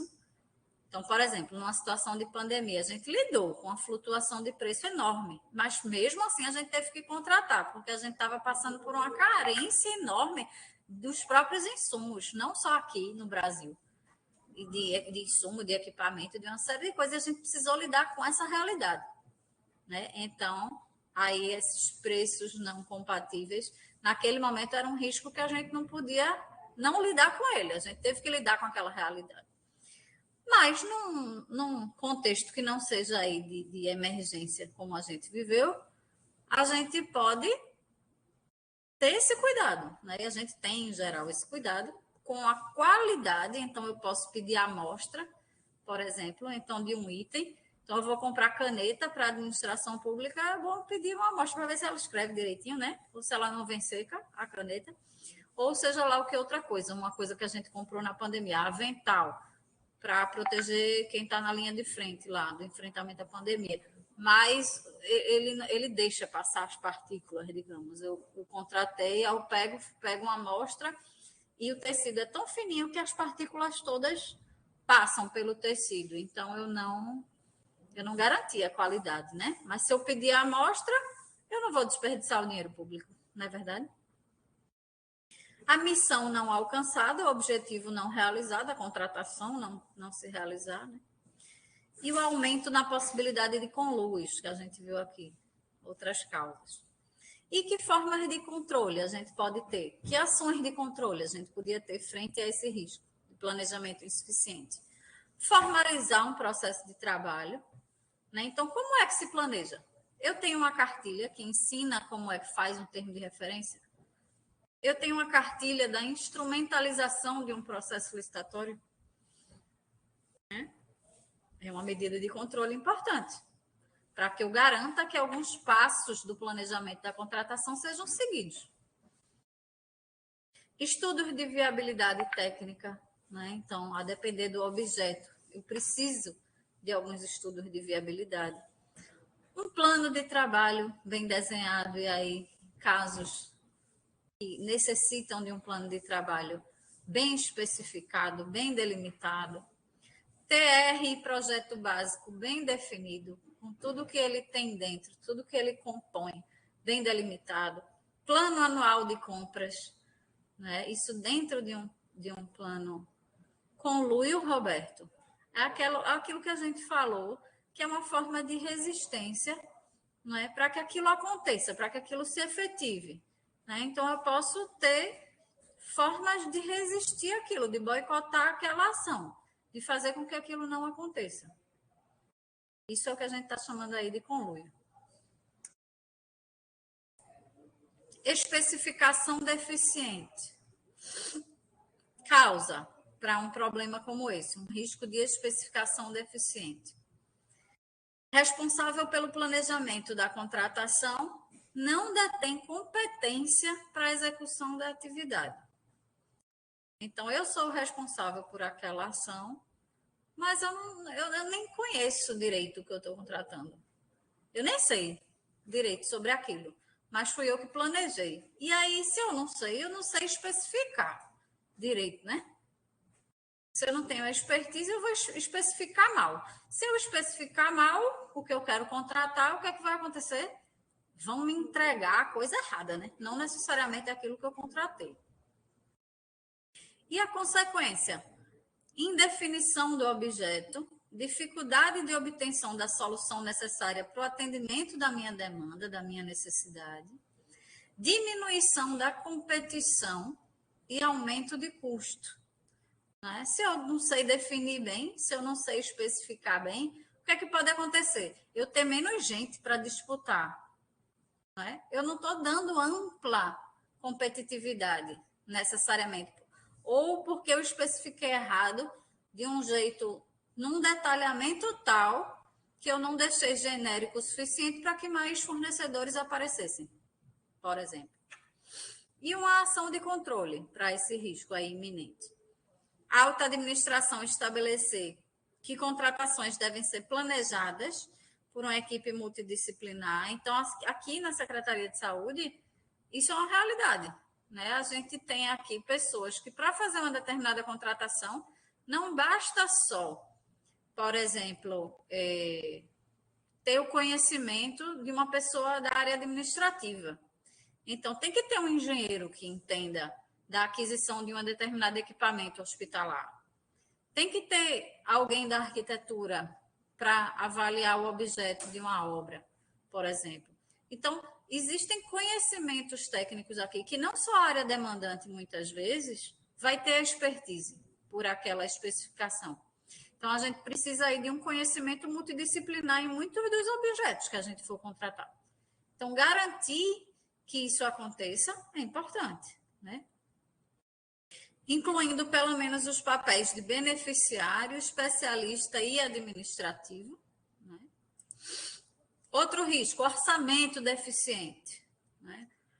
Causa ausência de rotina para executar pesquisa de mercado, não utilização de sistema referencial, não utilizar banco de preço. Né? Extensa planilha de custo, pessoal não qualificado, intempestividade da pesquisa. Tudo isso pode me trazer um orçamento deficiente. Consequências de um orçamento deficiente. Sobrepreço ou preço inexequível. Se eu tiver um preço inexequível, quem entende de contratação vai saber. A gente vai ter um processo que vai necessariamente fracassar. Não é? Preços referenciais superestimados. indução dos licitantes. Então, digamos que eu tenho um conluio aí com algum fornecedor que oferece aquele objeto da minha contratação por um preço superior. E aí eu trago um orçamento inadequado aí, deficiente, por motivo de conluio. Porque eu quero, na verdade, favorecer uma ação ilícita, eu quero favorecer um determinado fornecedor e eu trabalho com um orçamento superestimado, maior do que eu deveria. Eu não faço pesquisa de mercado adequada. Vejam que problema. Jogo de planilha dentro da própria composição de custo, trabalhar as informações por dentro da planilha para alcançar o valor que eu quero. Então, eu tiro de um canto e coloco no outro, dentro da minha composição de custo, né, para manter aquele valor referencial. Então, é um jogo de planilha interno, né, dentro da minha composição de custo. Renovações, adesões a atas ou negociações desfavoráveis, né? Então, orçamento deficiente pode trazer como consequência. E como é que a gente pode controlar? Algumas formas. Buscar conhecer o mercado, potenciais fornecedores, para eu não ficar presa a um único fornecedor e nem refém de um único fornecedor. Utilizar banco de preço, especialmente banco de preço público, não é verdade? A gente sabe que na composição da cesta de preço, ir para o preço do fornecedor é uma das últimas alternativas, então se utilizar de banco de preço público do que já é operado no serviço público. Definir rotina e responsabilidade, adotar mediana, comprovar a empresa consultada. Aí eu pego um valor de uma cotação, quando eu vou ver a empresa sequer funciona. Quando eu vou fazer uma diligência na empresa, é uma casa lá e, na verdade, é uma empresa de fachada. Eu não tenho nem garantia de que aquilo vai ser executado de forma adequada. Não consultar a empresa de mesmo sócio, né? Então, aí, outro controle.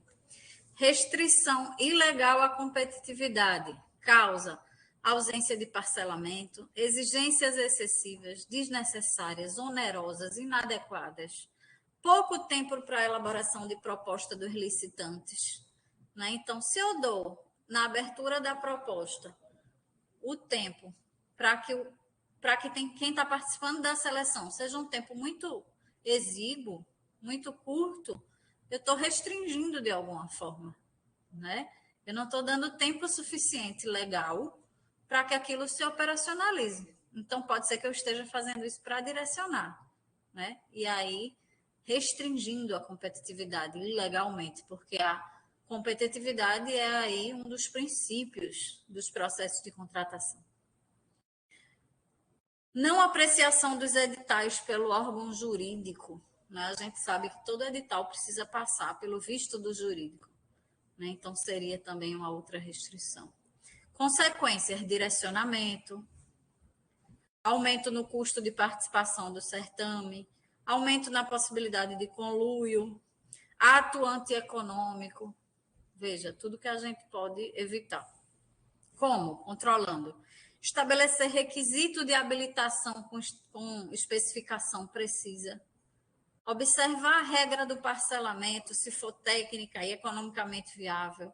Submeter todos os editais previamente ao jurídico do órgão para que a gente se assegure se a gente está cumprindo, né, e respeitando a competitividade do certame, né? Contratação de empresa incapaz de executar o contrato. Vamos lá, que causas? Empresa sem qualificação adequada, como esse exemplo que eu dei. Eu vou fazer a diligência na empresa quando eu vejo a empresa de fachada, ela não tem condições de execução daquele contrato. Então, ela não tem qualificação para executar e ela está participando da licitação. É uma empresa aventureira, digamos que ela é nova no mercado, mas ela ainda é muito inexperiente. Eu sequer pesquisei isso, eu nem não fiz nenhuma pesquisa e ela aparece. Como consequência, não obtenção do objeto contratado, descumprimento pela contratada das obrigações previstas em lei e no contrato, o que vai ensejar em abertura de PAAP, de aplicação de apuração de penalidade contra o fornecedor por má execução contratual. Isso vai trazer um malefício enorme, tanto do ponto de vista da execução do que eu gostaria de acontecer, o meu objetivo de ter aquela contratação efetivada, quanto porque vai onerar extremamente, né? Qualquer tempo perdido, né, onera, né? Como o próprio objeto pode não ser adequado. E controle, que medida de controle eu posso instaurar? A equipe de planejamento da contratação inclui no edital, né? Então o edital é o instrumento que vai vir posteriormente ao termo de referência, então eu vou incluir exigências de qualificação econômico-financeira que me garantam que aquela empresa ela tenha saúde financeira, né? E que ela tenha qualificação técnica robusta para me entregar o que eu estou esperando que ela me entregue. Se eu não fizer exigência nenhuma, pode aparecer qualquer empresa, né? Então, no edital precisa estar claro essas exigências de qualificação, tanto do ponto de vista técnico, como do ponto de vista financeiro, para avaliar a saúde financeira daquela empresa, daquele fornecedor. Aventureiro participando de licitação, como eu tinha antecipado já, um outro risco. Causa entendimento de que não há consequência para a conduta aventureira. Consequência, retardo indevido no processo da licitação, intempestividade no fornecimento de serviço ao cidadão. Então, a prestação do serviço não é tempestiva, não vem no tempo certo, né? E o controle, a área administrativa inclui no instrumento convocatório, no edital, uma gradação de sanções para o comportamento, tipificado aí na lei do pregão, para evitar aí esses aventureiros. Falha nos aceites provisórios e definitivos, causa falta de sistematização sobre o que deve ser verificado na fiscalização do contrato. E aí eu já estou aqui na fase de gestão contratual, já não estou mais na fase de planejamento, né? A consequência, recebimento do objeto diferente do que eu contratei e pagamento indevido, né? E controle a equipe de planejamento lá atrás ter estabelecido uma lista de verificação para os aceites provisórios e definitivos ainda na etapa de planejamento, para que eu não espere a hora da execução contratual para ver que não era adequado. Multiplicidade de esforços para realizar contratações semelhantes. Causa organizações que realizam contratações sem atentar ao princípio da padronização. Então, ainda que para o mesmo objeto, cada um eu faço de um jeito diferente. Consequência, um esforço desnecessário para elaborar a especificação da contratação. Então, eu não tenho termo padrão. Emerson, a avaliação dessa aula só amanhã mesmo? Não entendi. Inês, a pergunta, eu acho que não. A avaliação pode ser feita a qualquer momento, né, Emerson? Após o término da aula.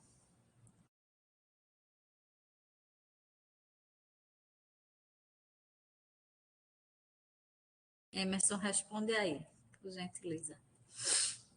Consequência, esforço desnecessário para elaborar especificações da contratação, repetição de erro. Então, se eu não tenho um termo de referência padronizado, eu posso passar por esses problemas todos, né? Ainda que para um mesmo objeto, toda vez eu tenho que me esforçar para elaborar, fazer contratação distinta, sem padrão, e que vai me trazer possivelmente uma série de erros, né? Perda de economia de escala, o que eu poderia fazer uma ata corporativa para comprar para todo mundo, já que é o mesmo objeto. Eu acabo fazendo em separado e vou ter que gastar mais, porque uma coisa é eu vender um item, outra coisa é vender 10 mil itens daquele mesmo objeto, né? Eu ganho em economia de escala. Então, a padronização ela traz essa possibilidade. A data que aparece é 5/8 às 15 horas. Eita, Inês, certo. Vamos ver o que é que Emerson responde. Já já ele deve dizer alguma coisa aí. Thalita e Emerson, do Telesaúde. A avaliação fica disponível por 24. Mas ela está perguntando se ela já pode fazer hoje. A pergunta é essa. Controle. Padronizar as especificações para aquisição. Pronto, Inês está dizendo que não está disponível. Ela já quer avaliar. Acabou nem a aula. Vamos lá. Padroniza as especificações para aquisição que são comuns, com apoio das diversas organizações sob sua jurisdição. Uma forma de controlar esse problema aí. Deficiência na gestão contratual. Uma outra forma de risco, né? Causa, quadro de fiscal insuficiente ou não qualificado, né? Se a gente sabe como é importante na fase de gestão contratual a gente ter o gestor do contrato e o fiscal do contrato. Na verdade, então, quando o quadro é insuficiente, eu vou ter pouca gente para muita fiscalização, para muito objeto contratual. E aí a qualidade da fiscalização do objeto contratual ela pode ficar interferida, né? Desconhecimento do funcionamento do contrato, né? Ordens de serviço incompletas, falta de procedimento para o recebimento e para o atesto da execução contratual. Ausência de padrão de qualidade e mensuração. Então, não tenho nada disso definido. Tudo isso pode causar uma deficiência na execução, na gestão do contrato. Consequências: medição de serviço inadequada, serviço e bens entregues sem qualidade, execução de serviço desconforme com o projeto, não recebimento de bens e serviços. E que formas de controle para mitigar esse risco aí da deficiência na gestão? Alocar e definir os papéis na gestão e fiscalização de contrato. Quem gerencia o contrato tem uma atribuição e uma competência diferente de quem fiscaliza o contrato, né? Então, a gente definir bem a atribuição de cada um aí, né? Bem a competência. Treinar e qualificar o gestor e o fiscal do contrato. Então, é uma outra medida que vai mitigar essa gestão inadequada do contrato, né? Definir lista de verificação para recebimento provisório e definitivo daquele objeto que eu contratei. Definir os resultados a serem alcançados. Vejam que são todos exemplos na prática para que vocês apliquem e vejam como é que a gente descreve esses riscos, como é que a gente descreve a causa, como é que a gente descreve a consequência, que tipo de ação eu posso tomar para enfrentar aquele risco, né? Isso tudo para que vocês possam aplicar na área de vocês. Então, esses exemplos que eu estou trazendo aqui dentro de um fluxo de contratação é para que vocês entendam como podem aplicar, né? E aí, por essa razão, eu trouxe para vocês a planilha que a Controladoria Geral, para a gente terminar a nossa aula, exatamente para que vocês consigam fazer esse exercício na área de vocês. Como é que eu aplico e gerencio os riscos dentro do meu setor, dentro do meu processo de trabalho, seja operacional, seja uma ação estratégica e prioritária, seja um processo como esse que eu dei exemplo aqui, um processo de fluxo interno de trabalho, né? E aí vocês vão clicar aqui, né, na apresentação, embaixo é a planilha, e vai abrir para vocês essa planilhazinha aqui, que é da controladoria, como eu disse, e vai ter várias abas aqui, ó, que são os passos de preenchimento dessa matriz de risco. Então, o primeiro passo, eu vou definir o escopo, não é? Do que é que eu estou querendo instituir, qual é o processo de gerenciamento de risco que eu estou fazendo, digamos que fosse esse exemplo que eu dei agora do processo de contratação. Então, eu vou preencher aqui e o escopo. Deixa eu ver se consigo diminuir aqui, ó. Pronto. Aí, ó, vou botar qual é o meu setor, qual é a minha unidade gestora, a missão, visão e a definição do escopo. Título da avaliação de risco, qual é o projeto que eu estou fazendo a implementação ou o processo que eu estou submetendo ao processo de gerenciamento de risco. Quando eu estou iniciando o processo, os processos que eu estou priorizando, quem está coordenando. Aqui eu posso botar um desenho do fluxo do meu processo. Lembra que a gente já tinha no de aquisição aqui mapeado? Eu posso colocar ele aqui. E aí é a forma que eu estou preenchendo, então, a minha ficha catalográfica da implantação da gestão de risco. Então, eu estou aplicando a gestão de risco a quê? Qual é o meu escopo de trabalho? E aí, o segundo passo, identificar os riscos, né? Aquele passo que a gente viu, dentro de um processo de trabalho, como esse exemplo que eu dei, de um processo de contratação, muitos riscos podem aparecer, como a gente viu agora, dentro daquelas fases de um fluxo de processo. Então, eu vou determinar aqui, digamos, processo é o processo de contratação, e na atividade do planejamento da contratação, eu posso ter tal risco, tal evento de risco. Então, lembra que a gente viu lá, planejamento insuficiente. Qual seria uma possível causa daquele planejamento insuficiente? E a consequência? Eu vou escrever aqui. Então, vejam que é uma ferramenta para vocês fazerem exatamente esses exemplos que a gente deu agora. E vocês vão preenchendo aqui, ó. A categoria predominante do risco, a descrição da categoria, da forma que a gente viu aqui na aula. Descrição resumida dos controles já existentes, se você já tem controles sobre aquilo, algumas medidas de ação sobre aquilo. Avaliar que nota você dá para aquela medida de controle que você já implementa.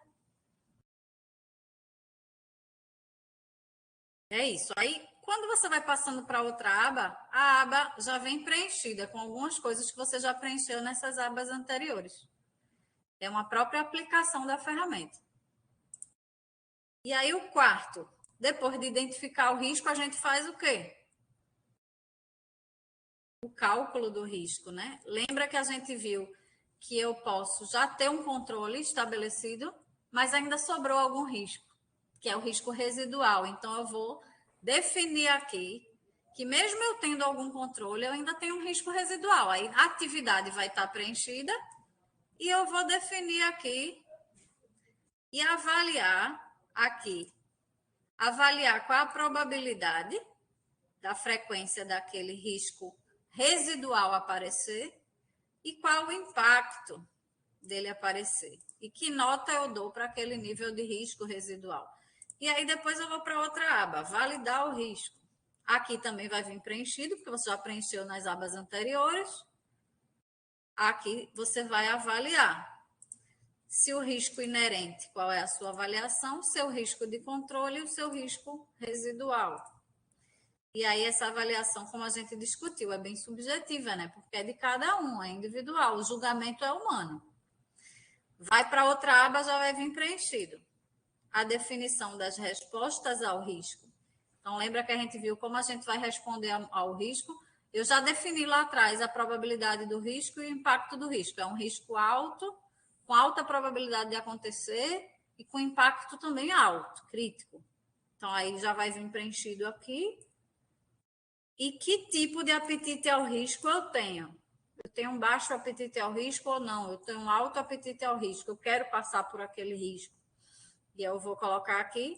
E a partir do meu apetite ao risco, eu vou ter alguma resposta ao risco. Como a gente viu, a gente pode mitigar, reduzir o risco, aceitar o risco, transferir o risco, né?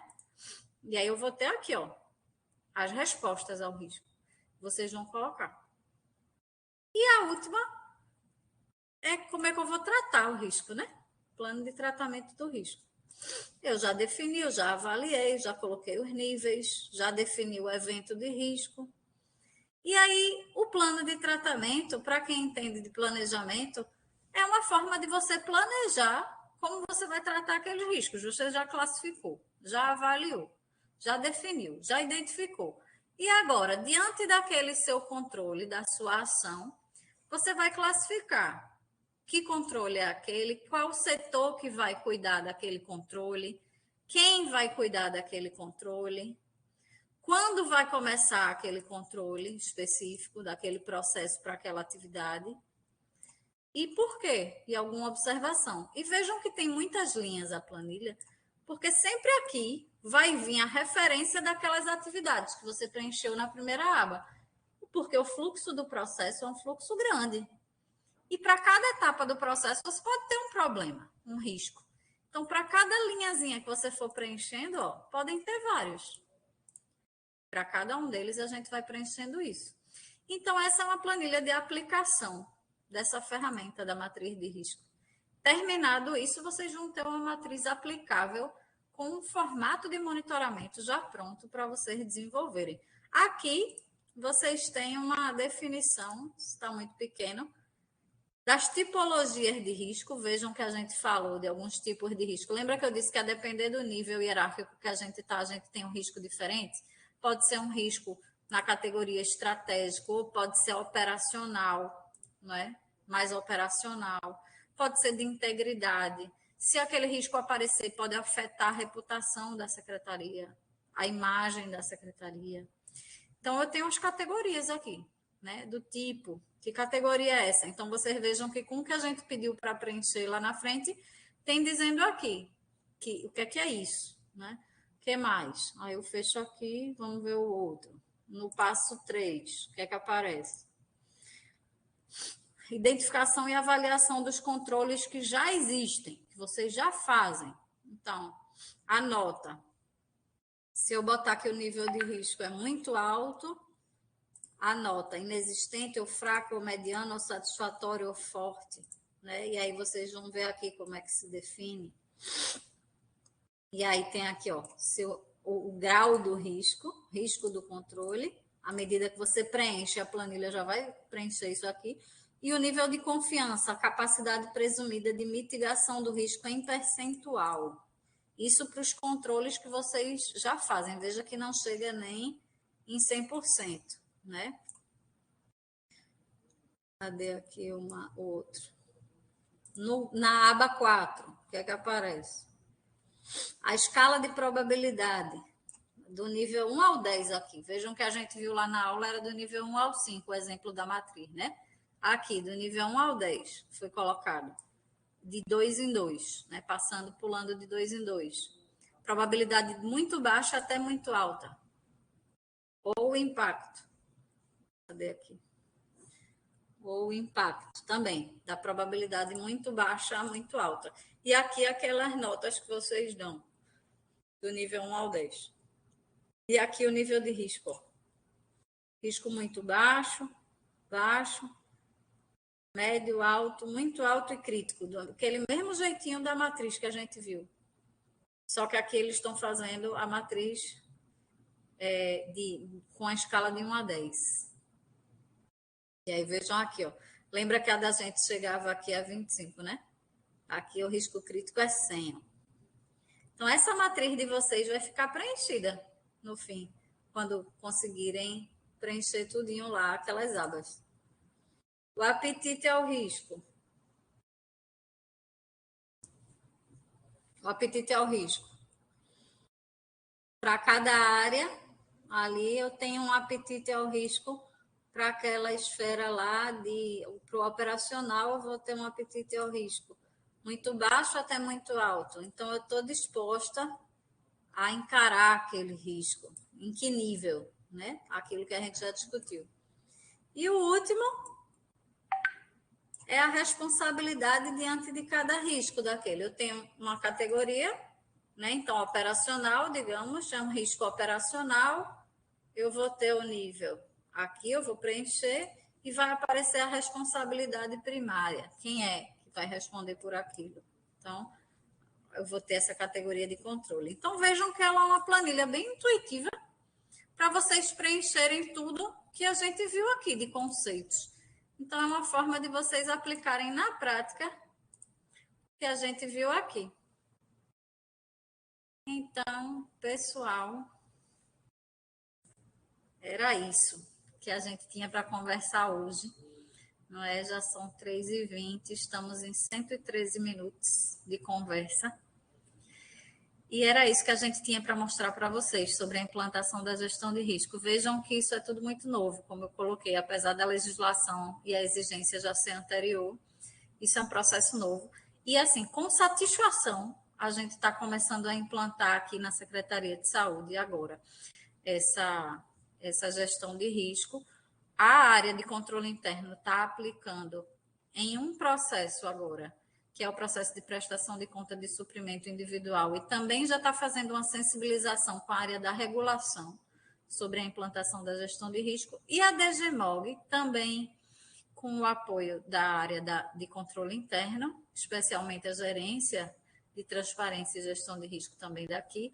A gente está implantando esse processo de implantação da gestão de risco em 10 processos críticos já mapeados nossos, né? Que lá no site da DGMOG existem nossos cadernos de orientação com mapeamento de processos críticos da secretaria. Hoje a gente já tem 14 processos críticos mapeados. E a gente vai aplicar, a partir de agora, essa gestão de risco em pelo menos 10, né, desses processos. E a gente já está com isso em andamento, né, com muita satisfação, apesar de incipiente. E era isso que a gente tinha para conversar. Não sei se alguém quer fazer alguma consideração. Inês já disse aqui que agora está disponível, Emerson, o que ela queria fazer lá da avaliação. E era isso, eu queria agradecer a vocês pela disponibilidade para a gente conversar sobre isso. Qualquer questão, tá aí os contatos aqui da gente. A gente se coloca à disposição. Eu sei que, não sei se a Ana Catarina está aqui na sala, mas eu sei que ela também se coloca à disposição no que se refere à questão da implantação da gestão de risco aqui na área, por ela trabalhar diretamente na área de controle interno e responder por isso. E a diretoria de planejamento aqui de monitoramento, né, das ações prioritárias e da melhoria da governança da secretaria também fica à disposição para que a gente efetive essa implantação da gestão de risco nos setores. Então, a gente se coloca também como suporte. Né? Ok, agradecer a Telesaúde, viu? Agradecer muito a Telesaúde, como sempre, dando aí o suporte para a gente, agradecer a parceria e agradecer a própria diretoria, né? Agradecer a DGMOG, na pessoa de Denis, especialmente, e Rodrigo, que me apoiam nesse projeto, e agradecer a todos vocês que ficaram, né, até agora, para que a gente conversasse sobre isso. Tá certo, pessoal. Então, semana que vem, vejam que a aula ela é uma aula até casadinha com essa, né? A gente vai discutir compliance e ética. Então, vamos falar da integridade das ações executadas pelos gestores, né? Então, Elton vai conversar com a gente semana que vem no Capacita sobre compliance e ética. Sintam-se todos convidados. Se ninguém tiver... Opa, Ninha, que bom, você está por aqui, que coisa boa. Então, vamos lá. Oh, que maravilha tê-la, um prazer, uma honra. Os certificados estão disponíveis conforme a avaliação de satisfação. Olha aí, pessoal. E aí, quem assistir depois também pode emitir depois o certificado, mesmo que assista gravada. Olha aí, Roberto, estarei com certeza. Ótimo. Foi ótimo, tirou minhas dúvidas, a aula maravilhosa. Que maravilha, pessoal, que coisa boa. Que bom que vocês gostaram, que bom que foi esclarecedor. Ainda que inicial, o processo é inicial, mas é um pontapé que a gente está dando e eu considero ele bem importante para a melhoria da nossa governança da secretaria. E aí agradecer, como sempre, o apoio do secretário para cada projeto que a gente desenvolve aqui. Ele apoia 100% e por isso a gente tem êxito, a gente tem patrocínio. Viu, pessoal? Então, um beijo grande, boa tarde, bom finzinho de expediente para todos. Oi, Lua, que bom que tu estás aqui também. Um beijo para todo mundo e a gente se vê semana que vem, na aula de Elton. Um abraço, Roberto. Luzimar e Arani estão escrevendo. Vamos ver. Opa, que bom. Obrigada, querida. Que bom que foi produtivo, né? Isso que importa. Que vocês consigam aplicar, que seja uma prática que a gente consiga aos pouquinhos, tirando as dúvidas e aplicando nas nossas áreas, que a gente vá dando esse pontapé.